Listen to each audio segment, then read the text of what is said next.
Bienvenue tout le monde dans cette rencontre du dimanche 6 décembre. Nous allons commencer dans quelques instants. Je vous accueille pour cette rencontre inédite sur le sage, une introduction à la conception du sage selon Baruch de Spinoza. Nous avons fêté l'anniversaire de Baruch le 24 novembre dernier. Donc, il est bien sûr né en 1632, décédé en février 1677. Et toujours dans la perspective d'une approche spontanée, inspirée, intuitive, je vais animer une petite rencontre philosophique, de philosophie réflexive et existentielle sur la notion de sage chez Spinoza. Donc, bienvenue à tous et à toutes. Vous pouvez me saluer si vous êtes présents. Salutations. Nous en sommes rendus maintenant presque à notre... le 22 décembre, je crois que nous allons être rendus à 9 mois de rencontres en direct sur Facebook Live. Et nous avons bien sûr aussi depuis octobre des rencontres en petits groupes où il y a un échange, oui, davantage axé sur l'échange et intimiste. Donc, ce jeudi, l'amour de soi.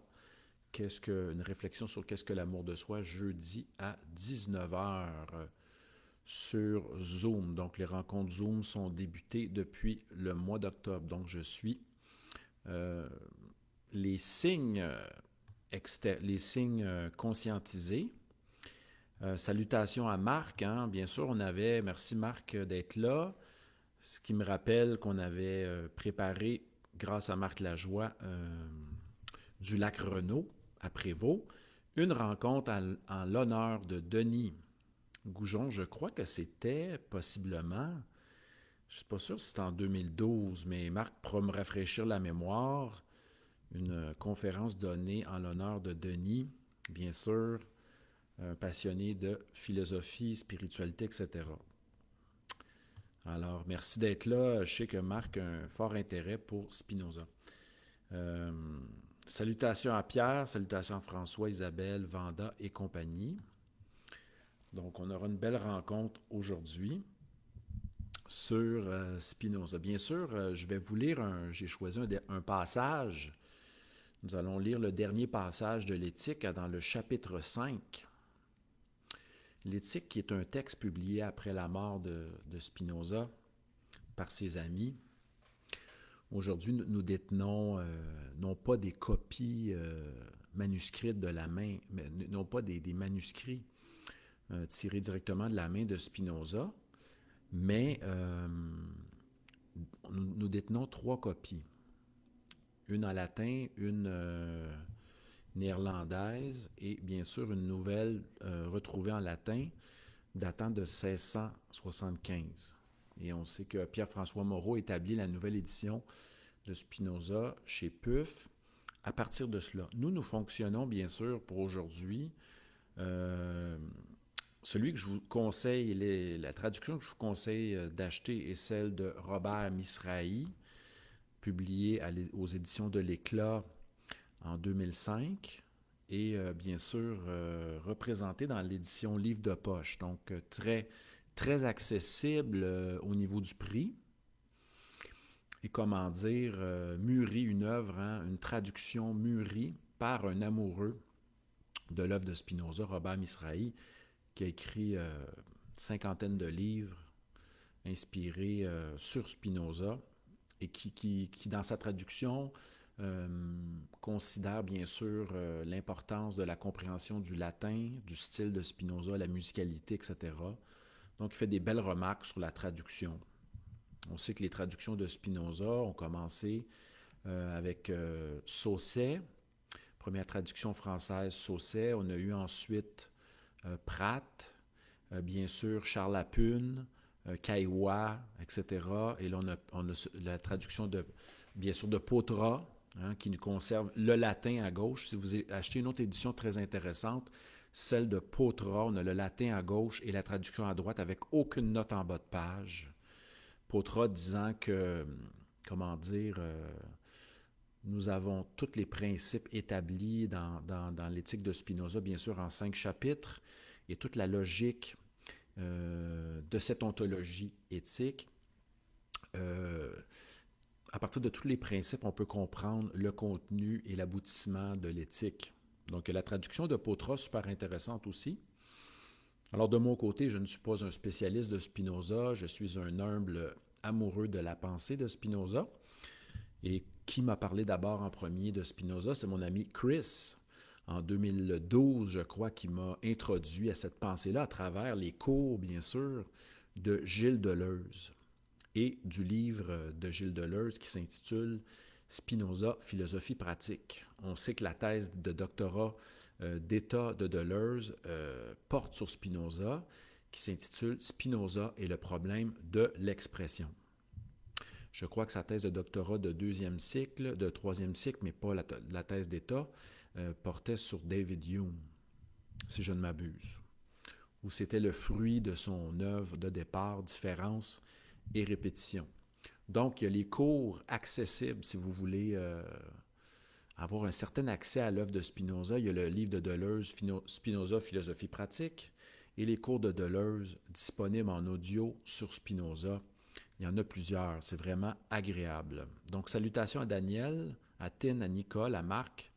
Et Marc me dit que la conférence en l'hommage de Denis Goujon, c'était bien en 2012 à Prévost, au Centre Léveil. C'était une super belle soirée. Remerciements à Marc d'avoir organisé ces conférences et de m'avoir invité. Aujourd'hui, je vais vous remontrer ici l'ouvrage. Je vais citer l'œuvre disponible. Allez acheter ça chez votre libraire indépendant.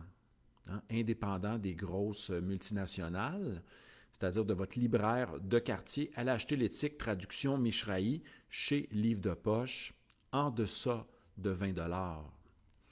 Et c'est une œuvre très difficile, bien sûr. Je vais vous expliquer ici que l'œuvre, avec Mishrahi, on a on a un avant-propos, on a une présentation de la traduction française, la doctrine de l'éthique, et bien sûr qu'on sait que le texte de Spinoza qui s'intitule L'éthique, Ethica, en latin, est démontré selon l'ordre géométrique et divisé en 5 parties. Donc, la première partie du texte de Spinoza, de l'éthique, qui compte à peu près, laissez-moi juste vous informer là-dessus, 84, à peu près 84, environ 300 pages, bien sûr, l'œuvre de Spinoza est de 300 pages, avec les notes en fin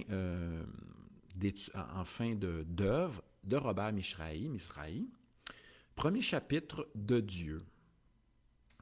Deuxième chapitre de la nature ou de l'origine de l'esprit. Troisième chapitre de l'origine et de la nature des affects. Mishrahi fait un beau commentaire pour distinguer les notions latines d'affectus et, bien sûr, d'affectio, dont je vous parlerai tantôt. De la servitude humaine ou de la force des affects, et finalement, le chapitre 5, de la puissance de l'entendement, de l'esprit ou de la liberté humaine. Et nous allons lire un extrait du chapitre 5 qui conclut sur le sage, sur la sagesse, bien sûr. Mais comme vous me connaissez, je vais toujours y aller dans un mode inspiré. On ne fera pas un cours ici sur Spinoza. Le but, c'est de donner le goût à la lecture. Et pour commencer, bien sûr, je vous recommande, on sait que de son vivant, Spinoza, je crois, n'a publié que, je ne m'abuse, c'est pas le traité de la réforme de l'entendement, il est incomplet, donc peut-être le traité théologico-politique ou le traité politique, si je ne m'abuse, de son vivant, ou si ce n'est pas les principes de la philosophie de Descartes. Donc, il a publié un livre de son vivant, le reste, ce fut posthume, bien sûr. Et on sait que Spinoza, est né, je crois, à Amsterdam, bien sûr, et de tradition juive. Il est un juif marane, c'est-à-dire portugais. Ses parents ont fui l'Inquisition et se sont installés en Hollande. Bien sûr, pays de quand même de grande liberté, un des pays, des endroits les plus libres d'Europe. Il y avait plusieurs confessions religieuses protestantes où on pouvait davantage se sentir libre en Hollande. Il est mort à La Haye, bien sûr, loin de pas trop loin de la capitale, mais dans une autre région, La Haye, bien sûr. Et Spinoza, quand même, est décédé très jeune. Hein? Donc, si on dit 1632 à 1677, 45 ans, mort d'affection pulmonaire. Est-ce qu'on parle d'où il aurait pu contracter ces difficultés pulmonaires? Certains, bon, je n'ai pas étudié les raisons de la mort de Spinoza, mais certains parlent peut-être qu'il aurait été affecté par la... Il était tailleur de verre, hein, de télescope et de microscope. Il pratiquait ce métier de tailleur de verre. Il avait une très bonne réputation. Et comment dire, il aurait peut-être inhalé des poussières de verre, ce qui aurait précipité des problèmes pulmonaires. Donc, mort très jeune. Donc, Nietzsche meurt vous voyez, Nietzsche meurt à 54 ans, 55. Spinoza, on a Spinoza à 45 ans. On regarde Descartes 54 ans. C'est quand même assez jeune. Et Spinoza, écoutez, durant sa vie, il a connu toutes sortes d'épisodes vraiment pas évidentes. Condamné par la communauté juive, hein. Il fut taxé ou sinon frappé par un RM, c'est-à-dire une exclusion de la communauté juive d'Hollande, tout ça d'Amsterdam, à 23 ans. Il conserve aussi, donc, écoutez, c'est un... Et même on n'a pas encore... On a voulu ce RM-là, qui est une damnation, une condamnation pour des siècles. On lui souhaite presque l'enfer, a tenté d'être on a tenté d'enlever cette condamnation d'Érem dans les années 60 par certaines personnalités israéliennes, je crois, et on n'a pas pu lever encore le Hérem dont a été frappé Spinoza. Vous irez lire sur le Hérem, H-E-R-E-M, sur Wikipédia avec Spinoza, et vous allez avoir davantage de précision. Je n'ai pas devant moi mes notes, je me laisse inspirer, voilà, directement à partir du point de vue de mon être en ce moment. Et quoi d'autre sur Spinoza? Bon, on a tenté de l'assassiner, il a conservé même le manteau, hein, il était dangereux avec une pensée qui à l'époque était perçue comme un danger pour les autorités religieuses judaïques et à la fois les autorités catholiques et chrétiennes de l'époque. Il se tenait avec certains libres esprits libres, libres penseurs. Il a appris, bien sûr, il nous a laissé avec une grammaire hébraïque non terminée et quelques traités non terminés, comme le traité de la réforme de l'entendement. Et quoi d'autre? Il a fait plusieurs ouvrages, les courts traités, le traité politique, etc. Et l'éthique, il a tenté de l'imprimer de son vivant, mais on lui avait averti que ça allait, disons, troubler le pouvoir politique, le pouvoir religieux de l'époque. Donc, on l'a tenté de le poignarder, Spinoza a quand même survécu et continué à rédiger ses ouvrages. Voilà, donc salutations à tous et à toutes de cette rencontre sur le sage chez Spinoza.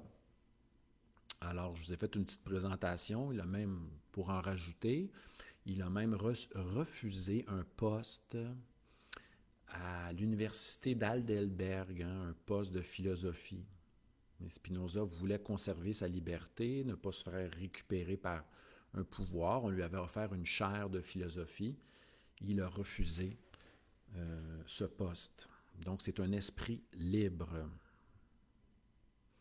Voilà, les amis.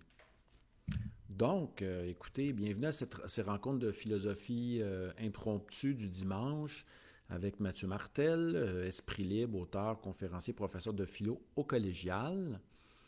Je suis en train maintenant de corriger mes examens sur le Criton de Platon et les examens de 102 sur André Comte Sponville avec mes étudiants. Alors aujourd'hui, nous allons parler du sage selon Spinoza et à quoi s'oppose la figure du sage chez Spinoza. Il y a un contraire à l'individu sage.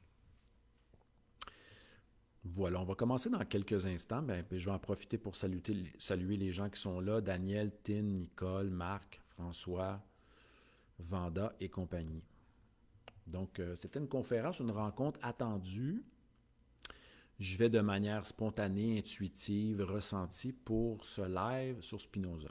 Avant de commencer, je vais juste vous dire qu'on aura d'autres rencontres philosophiques. Bien sûr, les rencontres du 17 décembre sur le « Connais-toi toi-même » de Socrate, ainsi que, jeudi soir prochain, notre rencontre Zoom en petit groupe, une rencontre d'échange, de réflexion sur qu'est-ce que l'amour de soi, une rencontre intimiste, donc un maximum de 10 personnes.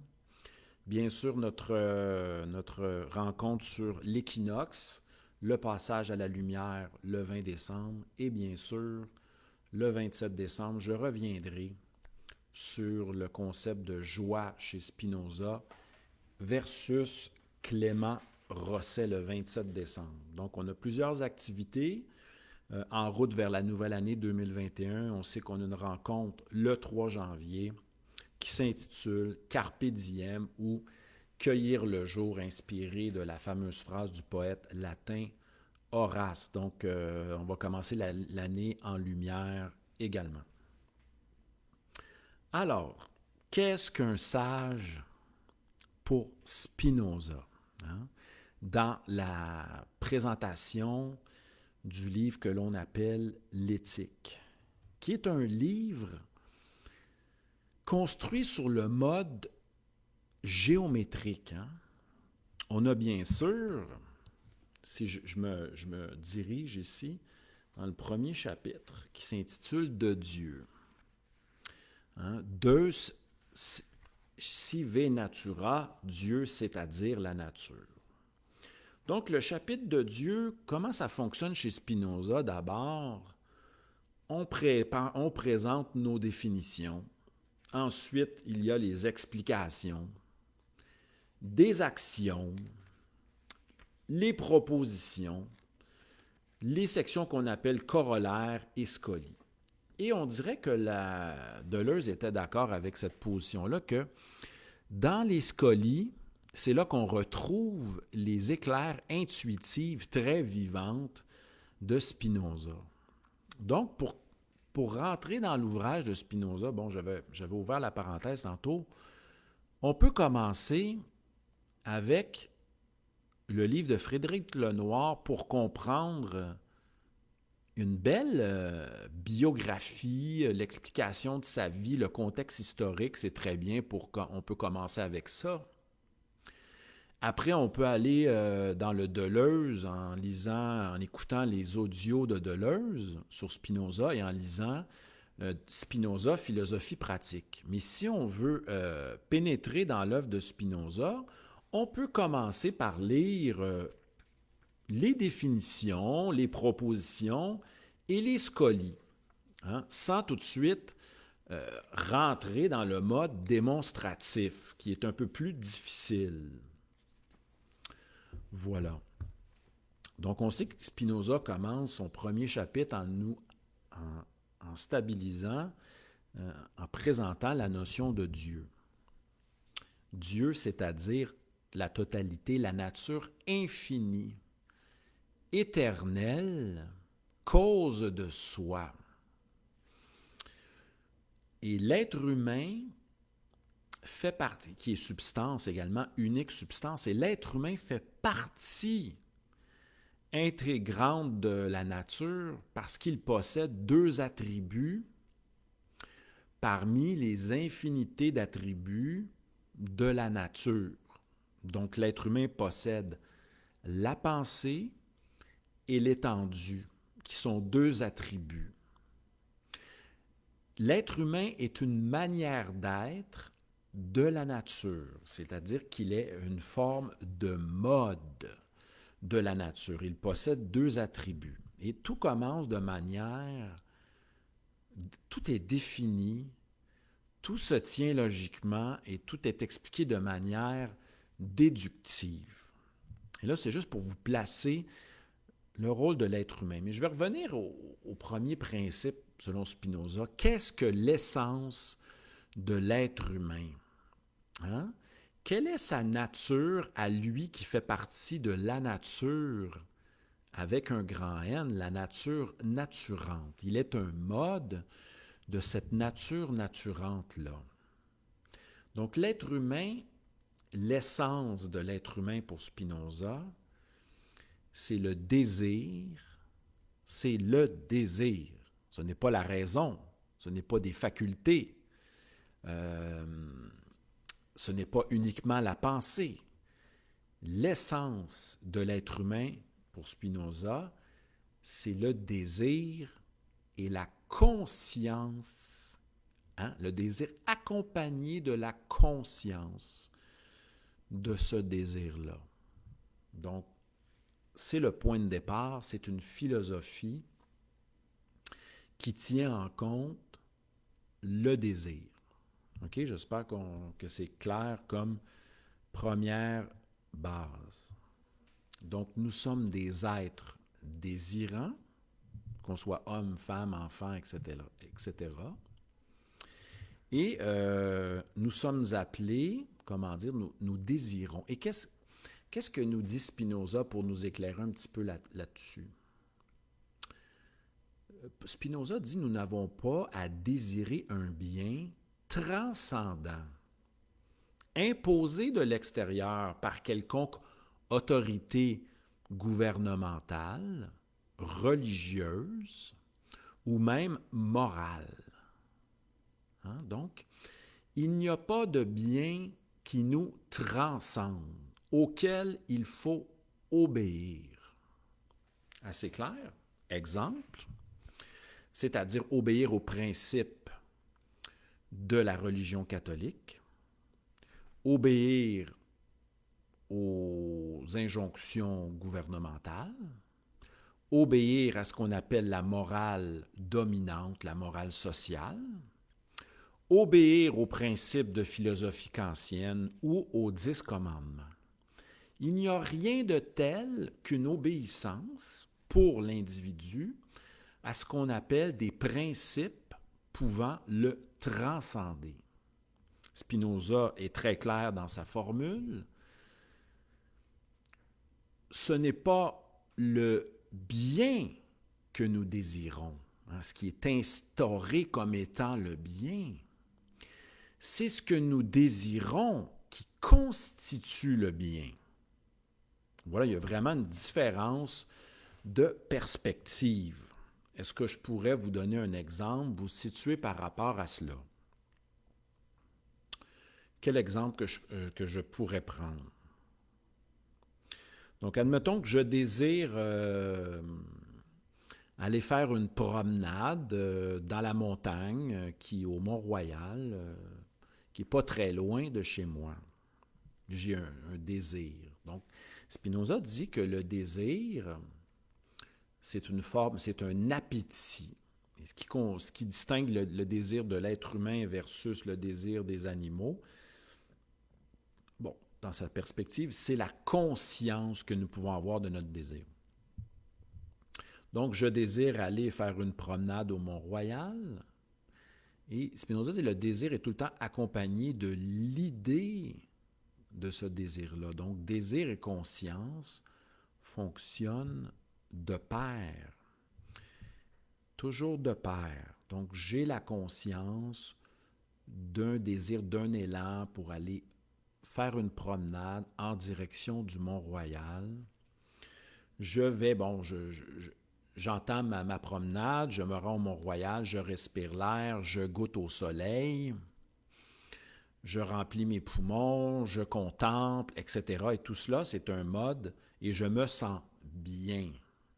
Je me sens revivifié, je me mets à sourire, je goûte au soleil, je ferme les yeux, je sens le vent sur mon corps, etc. Donc, je suis conscient des affections. Donc, je suis conscient de ce qui affecte mon corps. Et là, l'intervention chez Robert Misrahi qui va nous dire, il y a deux termes que Spinoza utilise quand il parle d'affect. Il parle des l'affectus. Le terme affectus, c'est les idées que j'ai des affections que subit mon corps. OK?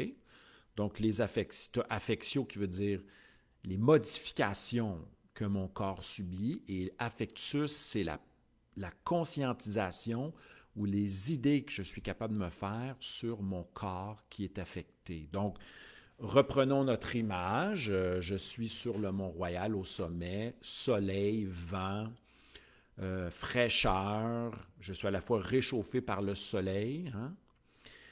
Je sens le vent. J'ai activé mon corps. Je me sens énergique et je souris.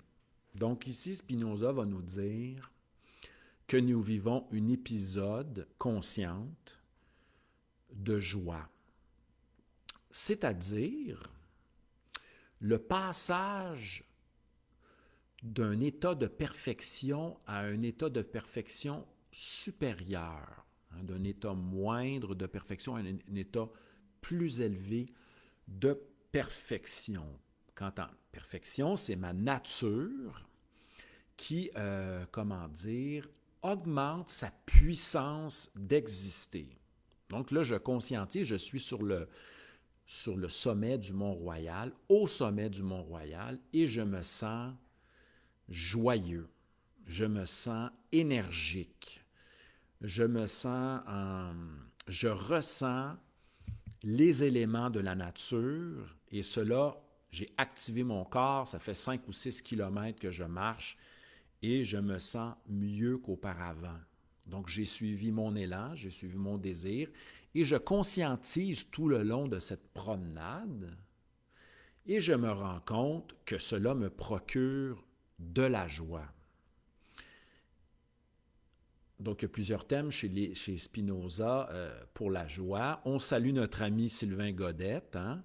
Gaude en joie, en latin, qui veut dire joie. Il y a laetitia aussi, mais Spinoza emploie notamment gaude, l'expression latine de joie. Donc, la philosophie de Spinoza est une recherche de la joie, d'augmentation de notre puissance d'exister en suivant et en conscientisant ce que nous faisons. Comment dire? Qu'est-ce qu'il déclare ici? L'esprit est l'idée du corps.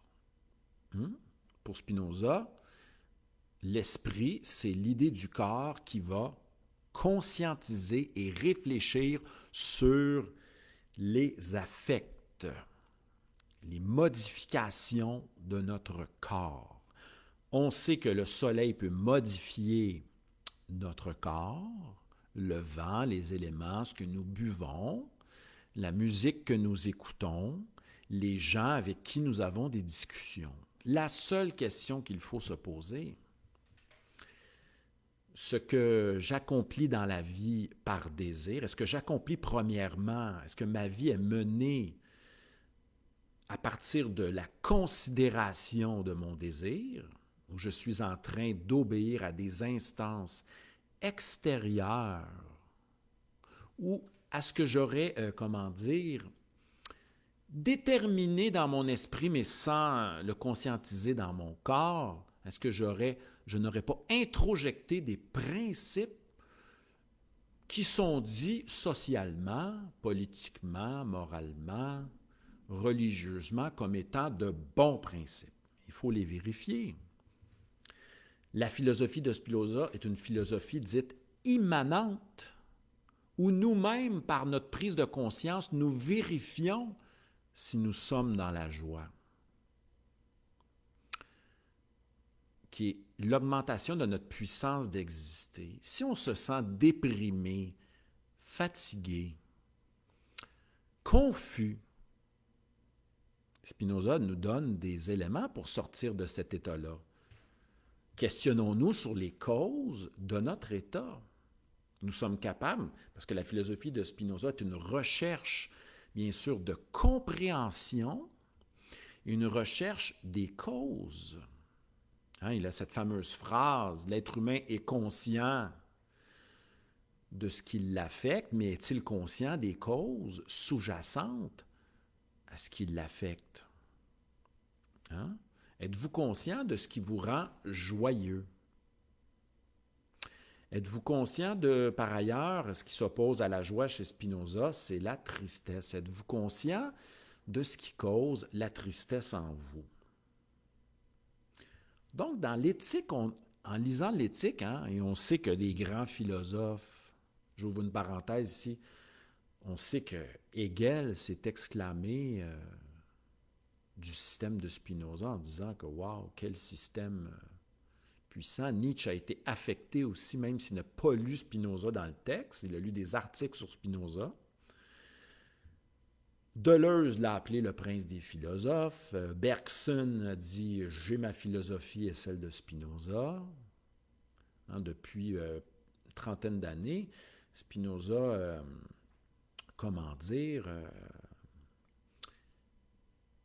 est redevenu au goût du jour, mais peut-être en lien avec cette quête de liberté et de bonheur.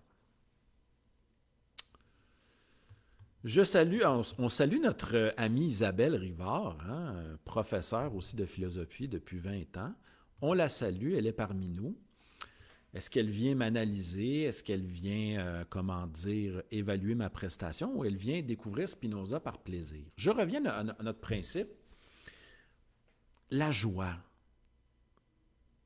Revenons, mais faisons un lien avec l'amour, parce que chez Spinoza, il y a 3 affects fondamentaux. Le désir, la joie, la tristesse, l'amour et la haine. Et pour Spinoza, l'amour est le chemin. Et on sait qu'il y a 3 types d'amour. Il y a tout le temps 3 genres de connaissances chez Spinoza. Connaissance de premier genre, deuxième genre et troisième genre, et 3 types d'amour. Premier genre, deuxième genre et troisième genre, qui est en lien avec les 3 types de compréhension. Alors, prenons un autre exemple. Vous vivez une relation amoureuse, ou vous avez vécu récemment une relation amoureuse où vous n'étiez pas bien, pas à l'aise, triste, déprimé, manquant d'énergie. Est-ce qu'on est capable de se sortir ou de mieux se comprendre pour aller vers le mieux au niveau de l'amour? Quelle est la définition de l'amour selon Spinoza?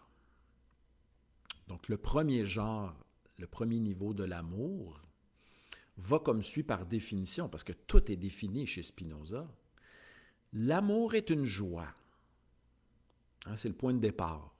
Et comme je disais à mes étudiantes, des fois assises au fond de la classe, monsieur, elles me disaient, monsieur, ça n'a pas de sens, je suis en amour et complètement détruite, déprimée, à terre. Il me fait souffrir, je souffre, je suis malheureuse, mais je l'aime. Et là, tout de suite, Spinoza, à partir de ses principes, nous dirait qu'il ne s'agit pas d'amour si nous sommes déprimés, si nous vivons une relation où notre énergie baisse, ou même, vous avez peut-être déjà été dans des relations où vous ne voyez plus clair. Vous aviez de la misère à réfléchir, à penser, à clarifier vos idées. Certains diront « je vois rouge » ou « je vois noir », « je suis dans la noirceur », je ne suis incapable de clarifier. Donc, pour Spinoza, je reviens à ma définition, l'amour est une joie qu'accompagne l'idée d'une cause extérieure. Premier genre d'amour lié au premier genre de connaissance. L'amour est une joie qu'accompagne l'idée d'une cause extérieure à soi. Donc, je prends ici ma tasse de thé. Je savoure mon thé qui est un peu refroidi. C'est sûr que c'est moins intéressant qu'un thé à la bonne température. Mais voilà une joie que de goûter un bon thé, que d'animer une conférence en direct avec vous. L'amour est une joie qu'accompagne l'idée d'une cause extérieure. Je flatte un petit chat que je vois dans la rue. J'ai une bonne discussion avec un ami agréable. Je croque une pomme, non pas une vieille pomme, mais une pomme fraîche. Et j'ai un plaisir, j'ai une joie de croquer cette pomme. Premier genre de connaissance, accompagné d'une cause extérieure. Donc, pour Spinoza, nous devons aller vers l'amour. Et l'amour est une joie. Donc, posez-vous la question suivante, ce que vous faites, ce que vous vivez comme relation, est-il de l'ordre de la joie? Mais qu'est-ce que la joie? Spinoza en a parlé tantôt. C'est l'augmentation de la puissance d'exister. C'est quoi ça, notre nature, la puissance d'exister. Donc, nous sommes énergisés au niveau du corps et au niveau de l'esprit, qui ne sont pas, qui fonctionnent sur des modes différents. Et certains ont parlé de parallélisme, etc., mais la joie qui est dans mon corps va de même avec la joie qui est dans mon esprit. Mais ça ici, c'est des détails plus techniques. Donc, qui dit amour dit joie, les amis. Alors, posez-vous la question. Hein, le sage à la Spinoza se demanderait, est-ce que votre amour, ce que vous définissez comme étant de l'amour, est-il lié à de la joie? Sinon, il est temps peut-être de se réformer. Et Spinoza nous disait, nous donnait deux portes de sortie. Hein? Comment fait-on pour sortir d'un amour qui n'est pas joyeux?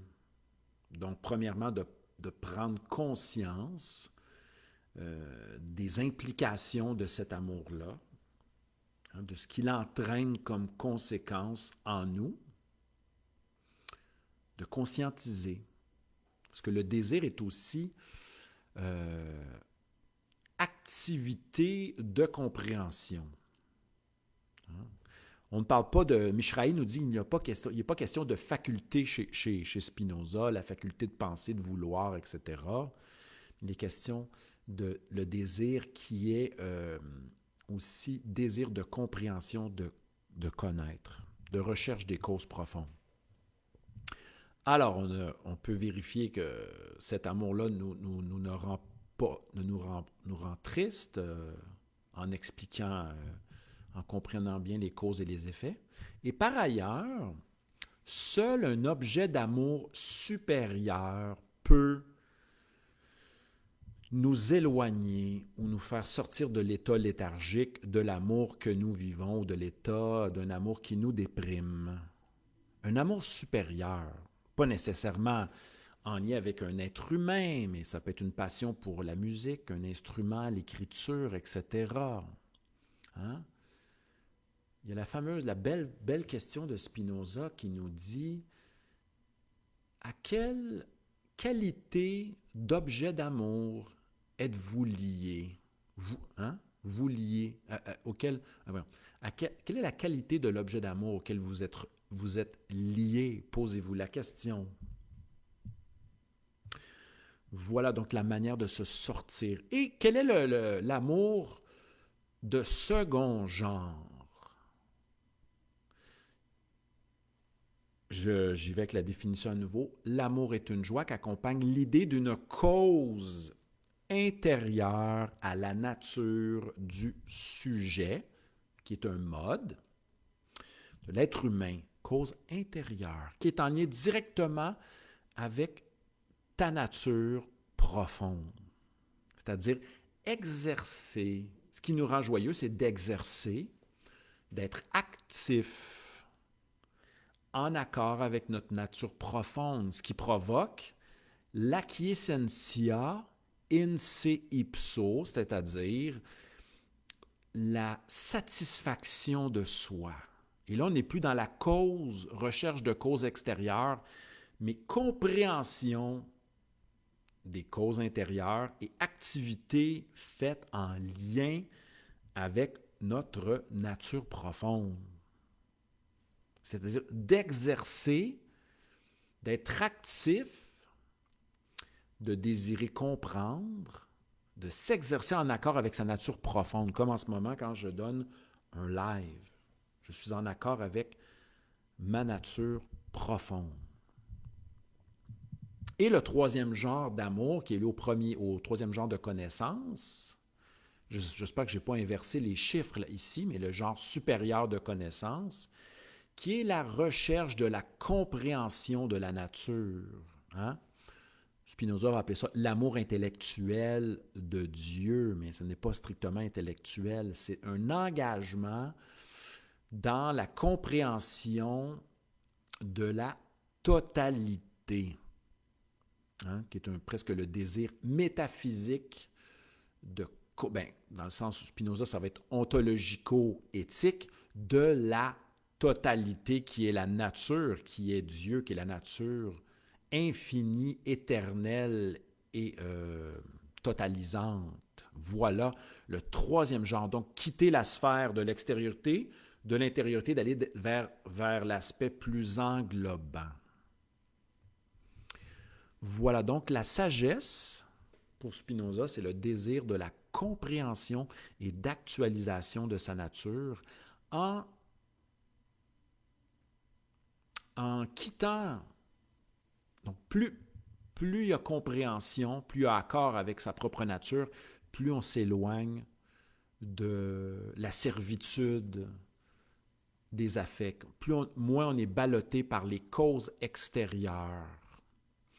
Moins on est, plus on est clair avec, plus on se comprend en formulant ce que Spinoza appelle des idées adéquates, des idées claires et distinctes. Donc, plus on est actif dans l'esprit, plus on comprend, plus on est encore avec sa nature et plus on est dans la voie de l'augmentation de la joie, de sa puissance d'exister. Donc, celui qui s'oppose au sage pour Spinoza, donc le chemin du sage est un chemin pas facile, je vais vous lire un extrait dans quelques instants, mais celui qui s'oppose à la voie du sage, c'est l'individu qui est ballotté par les circonstances extérieures de la vie ou qui perdure dans une pratique, parce que l'éthique est quand même une pratique, ou qui perdure dans une pratique qui diminue sa puissance d'exister et qui risque de le faire sentir triste ou amoindri au niveau de l'énergie. Donc, seul par la conscientisation, nous pouvons trouver une voie qui est en accord, qui considère notre désir et qui est en accord avec notre nature profonde. Et c'est bien sûr en exerçant son esprit, comme nous dit Spinoza, que nous allons comprendre et pratiquer au quotidien et nous rapprocher de ce qui nous rend joyeux. Donc, nous éloigner de la haine et de la tristesse. Et un des gros pièges que Spinoza soulève même dans le traité théologico-politique, dans le chapitre 20, c'est d'être manipulé par des discours extérieurs à nous, nourris surtout à l'époque par les théologiens et par aujourd'hui les politiques.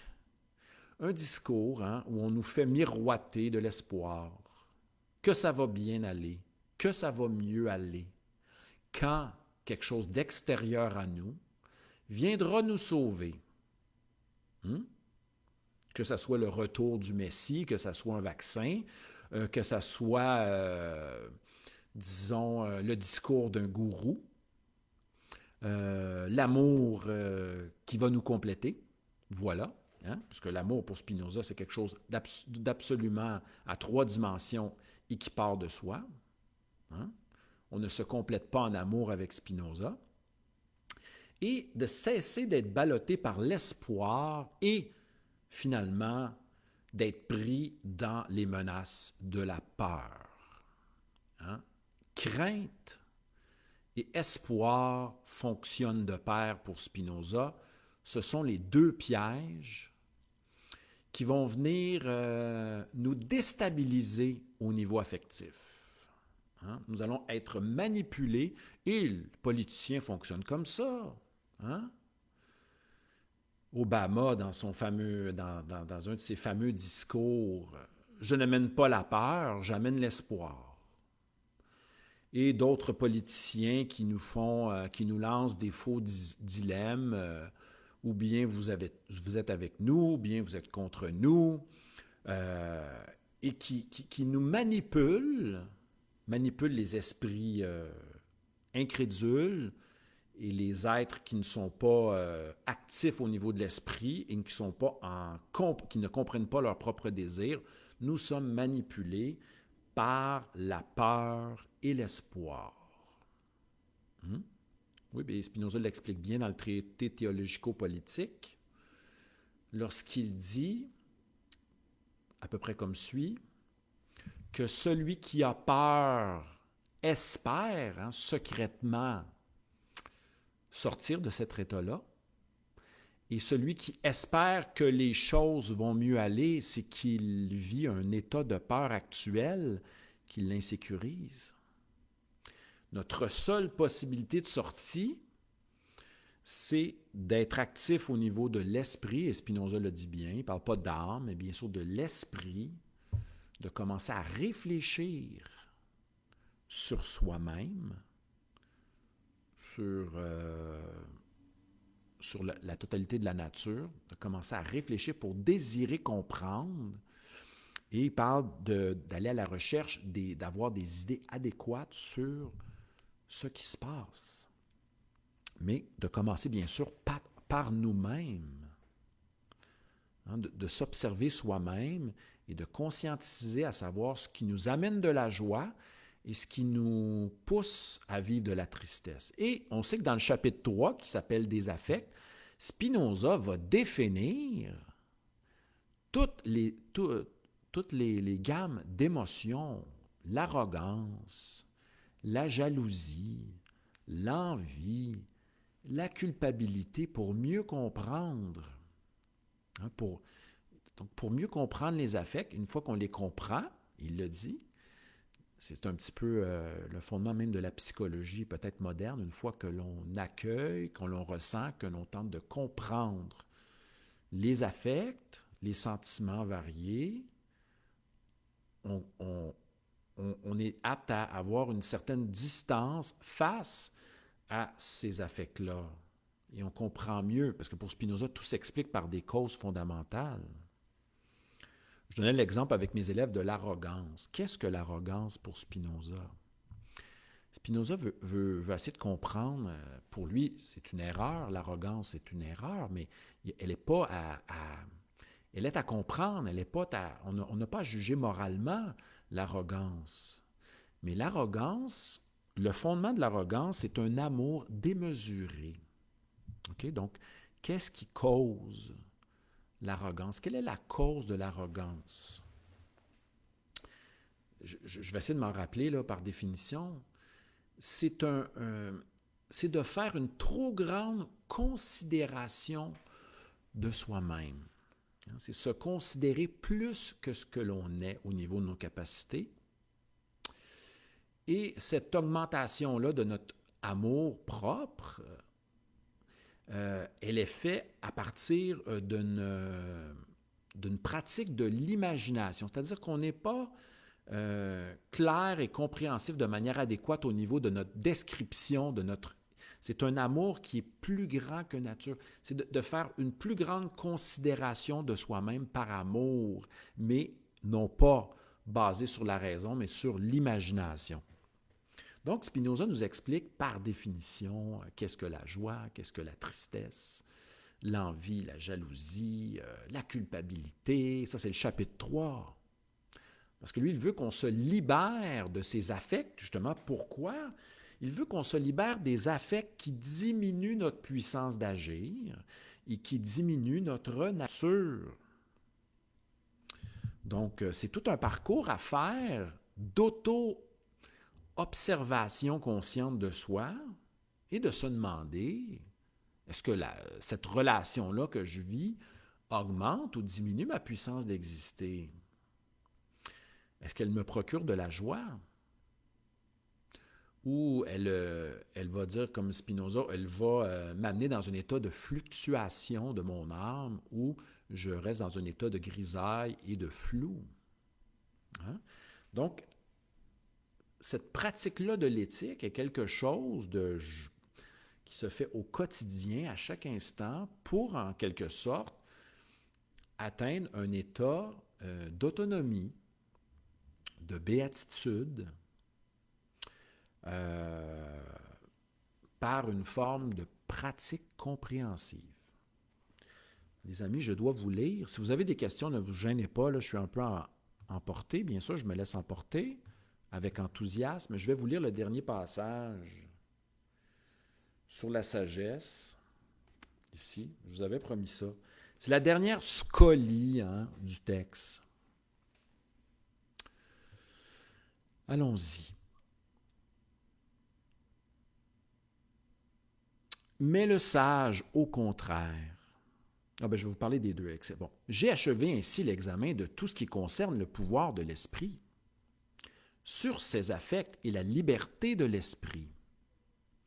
On voit par là quelle est la force du sage et combien il est supérieur à l'ignorant. Donc, c'est sûr que Spinoza oppose le sage à l'ignorant qui n'est pas actif au niveau du désir de comprendre, qui se laisse balloter par les causes extérieures, comme une feuille au vent, une feuille jaune ou brune tirée d'un arbre certain à l'automne.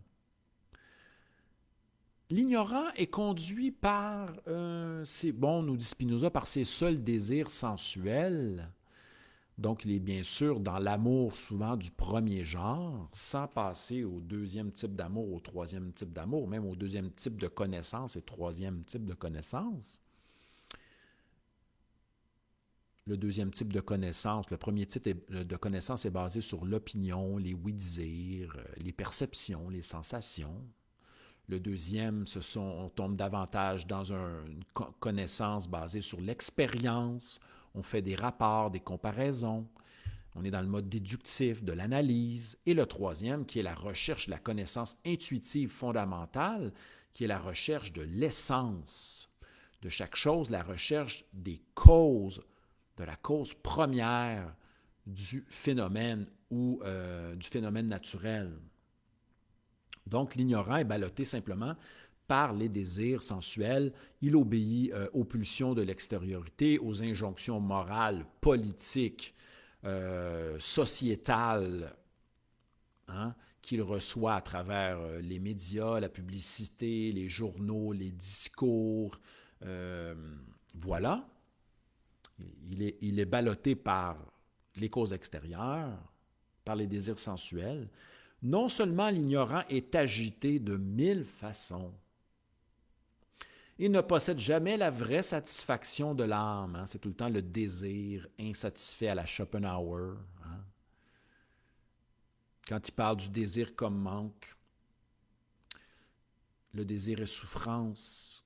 L'homme oscille comme un pendule de droite à gauche, entre souffrance et ennui. Mais là, on parle de la réelle satisfaction liée à la satisfaction de soi. Il est ignorant de lui-même, de Dieu, des choses, et dans le temps même où il cesse d'être passif, il cesse d'être, oui, bien sûr. L'ignorant est dans la passivité, il subit son existence. Il n'a pas commencé le cheminement par la voie du désir, pour accomplir le cheminement de la compréhension de soi de manière active et compréhensive. Le sage, au contraire, en tant que tel, est à peine ému. Il est conscient de soi, de Dieu et des choses par une sorte de nécessité éternelle. Et ne cessant jamais d'être, il jouit toujours au contraire de la vraie satisfaction de l'âme. On parle de jouir et de se réjouir. Si la voie dont j'ai montré qu'elle conduit à ce but semble bien escarpée, elle est pourtant accessible. Donc, c'est une voie, nous dit Spinoza, même à travers son livre de 300 pages, présenté sous un mode au XVIIe siècle, sous le mode géométrique des déductions, des définitions. C'est pas facile. Mais lorsqu'on lit les scolies, les propositions, les définitions, on peut avoir accès quand même à l'essence de sa pensée. C'est une voie, escarpée, pas évidente, mais accessible. Et cela, certes, doit être ardu qu'on atteint si rarement. Elle est ardue, difficile d'atteindre cette voie.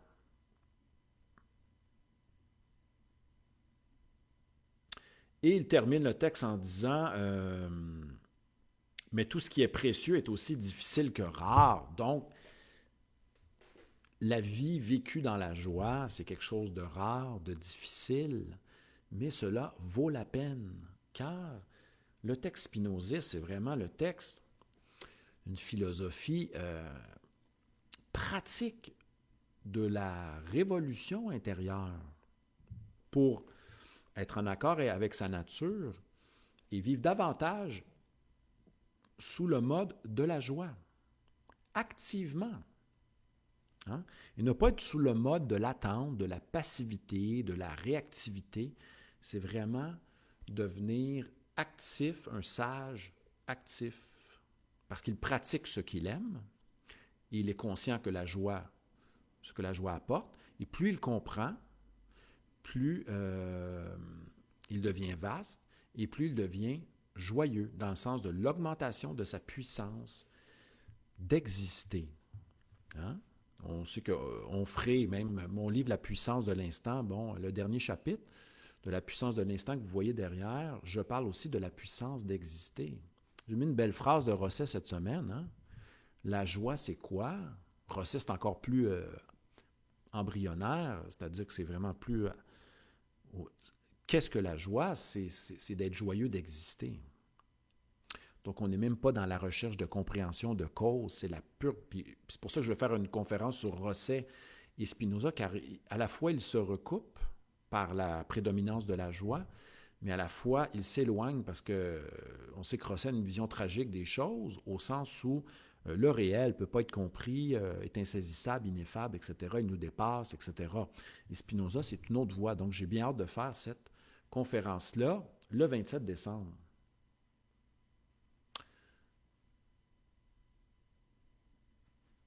Et comment appelle Spinoza? La béatitude, il l'appelle la vertu elle-même. La béatitude n'est pas la récompense de la vertu, mais la vertu même. Et nous n'en éprouvons pas la joie parce que nous réprimons nos désirs sensuels. C'est au contraire parce que nous en éprouvons la joie que nous pouvons les réprimer, ces désirs-là. La joie est au-delà des simples désirs sensuels, mais il ne les condamne pas. Spinoza n'est pas un moraliste, ne les condamne pas.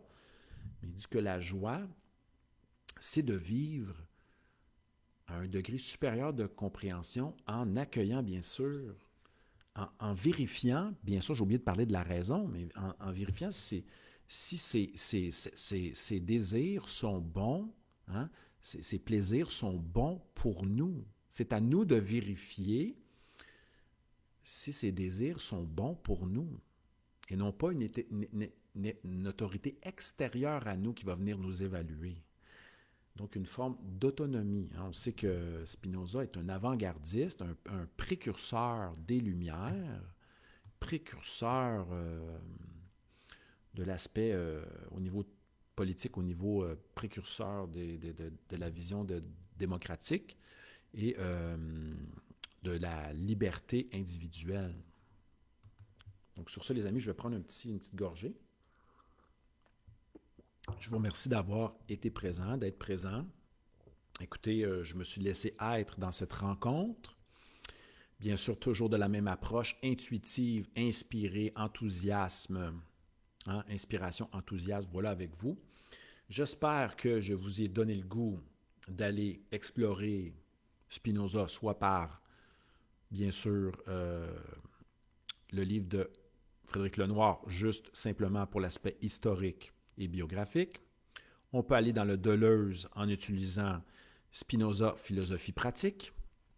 Allez chercher votre Mishraï, hein, si vous allez commencer lentement. Très difficile, par contre, l'éthique de Spinoza, traduction Robert Mizrahi. Allez voir le beau vidéo de Robert Mizrahi dans son domaine, en Normandie, hein, qui nous parle de son amour de Spinoza. Tapez Mizrahi. Je vais vous le mettre ici dans le clavardage. Mizrahi Spinoza. Allez taper ça. Sur YouTube. Et vous allez pouvoir voir Robert Mizrahi nous parler de sa passion de Spinoza et comment, par liberté, hein, il a enlevé son étoile, le stigmatisant, l'étoile que les nazis mettaient sur les individus juifs. Il a déchiré son étoile et il a décidé de vivre d'une manière en s'assumant profondément. C'est un individu remarquable, amoureux de la pensée de Spinoza, qui a traduit, bien sûr, en considérant le sens des termes latins, la musique, l'aspect harmonieux. Voilà une belle traduction. Et si vous voulez vous faire un cadeau, vous allez pouvoir vous offrir la nouvelle traduction de Pierre-François Moreau, Au PUF, qui vient de sortir en 2020. Allez voir le beau vidéo de Pierre-François Moreau qui parle de cette nouvelle trouvaille, hein, cet exemplaire copié, cette copie de l'éthique de Spinoza qui a été retrouvée sans la signature de Spinoza. On sait maintenant qui a rapporté cet exemplaire-là, qui a été retrouvé à la bibliothèque de l'Inquisition et rapporté à la bibliothèque du Vatican récemment, elle a été retrouvée en 2010. Et Moreau, bon, il y a des gens qui ont établi le texte et Moreau s'est occupé de la traduction.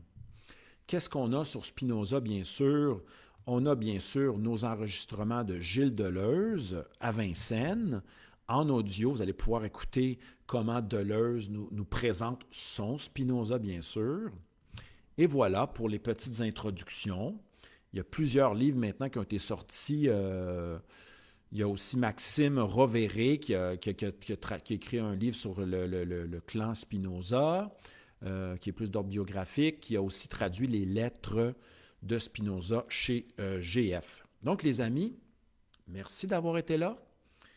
Je remercie Chris qui m'a initié à Spinoza. Remerciements à Gilles Deleuze, Robert Mizrahi, bien sûr. Et bon parcours. À bientôt. On se revoit jeudi prochain, jeudi soir. Réservez votre place pour la conférence sur l'amour de soi. À bientôt. Merci à tous et à toutes. Bon visionnement si vous voulez réécouter plus tard et bon partage. Bon après-midi, bon dimanche 6 décembre. Et à la prochaine. Bye bye.